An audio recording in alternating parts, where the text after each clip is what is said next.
Photoshop দিয়ে আপনারা চাইলে যে কোনো ডিজাইন করে নিতে পারবেন। আজকে আমি আপনাদেরকে সহজে দেখাবো কিভাবে মকআপ ডিজাইন করবেন। এই ডিজাইনটি করার জন্য সর্বপ্রথম আপনারা এই লেয়ারটাকে একটা ডুপ্লিকেট লেয়ার তৈরি করে নেবেন। ডুপ্লিকেট লেয়ার তৈরি করার জন্য কন্ট্রোল জে সিলেক্ট করবেন। তারপর এই লেয়ার সিলেক্ট থাকা অবস্থায় এখান থেকে রেক্টেঙ্গেল টুল সিলেক্ট করার জন্য এখানে ক্লিক করে দিবেন। এখান থেকে রেক্টেঙ্গেল টুল সিলেক্ট করে নিব। মাউসের লেফট সাইড ক্লিক করে এদিকে টান দিব। এখানে ছেড়ে দিব। দেখার জন্য আমি এই কালারটা সিলেক্ট করলাম। এরপর এই লেয়ার উপর মাউসের রাইট সাইড ক্লিক করে এখান থেকে কনভার্ট টু স্মার্ট অবজেক্ট এখানে ক্লিক করে দিব। এরপর কন্ট্রোল টি সিলেক্ট করে নিব। এটা দেখার জন্য অপাসিটি একটু কমিয়ে দিব। এখন মাউসের রাইট সাইড ক্লিক করে দিব। এখান থেকে ওয়ার্প এখানে ক্লিক করে নিব। এরপর মাউসের লেফট সাইড ক্লিক করে আমি এটা এইভাবে বসিয়ে দিব।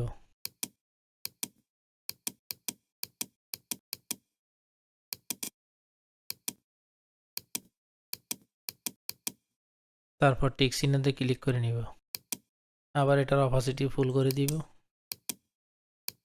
এই লেয়ার সিলেক্ট থাকা অবস্থায় মাউসের রাইট সাইড ক্লিক করে এখান থেকে ক্রিয়েট এ ক্লিপিং মাস্ক এখানে ক্লিক করে দিব। ক্লিক করার পর এখানে ডাবল ক্লিক করে দিব। এরপর ফাইলে ক্লিক করব। ফাইলে ক্লিক করে প্লেস লিঙ্ক এখানে ক্লিক করে দিব। এখান থেকে আমি এই লোগোটা সিলেক্ট করে দিব।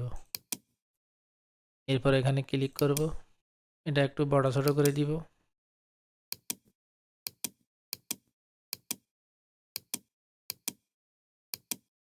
তারপর টিক চিহ্নতে ক্লিক করে দিব। এরপর এই লেয়ারটা এখানে ক্লিক করে দিব। ক্লিক করার পর এখানে ইয়েসে ক্লিক করে দিতে হবে, নোতে ক্লিক করা যাবে না। এখন আমি ইয়েসে ক্লিক করে দিব। এখানে আসার পরে এই লেয়ারটা সিলেক্ট থাকা অবস্থায় এখানে ক্লিক করে দিবেন। এখান থেকে মাল্টিপ্লাই এখানে ক্লিক করে দিব। আবার এই লেয়ার সিলেক্ট থাকা অবস্থায় মাউসের রাইট সাইড ক্লিক করে এখান থেকে ব্লেন্ডিং অপশনে ক্লিক করে দিব। এখানে আসার পরে এখানে অল বাটন চেপে ধরে এই আইকন উপরে একবার ক্লিক করে দিব। এরপর মাউসের লেফট সাইড ক্লিক করে এটা একটু এদিকে করে দিব।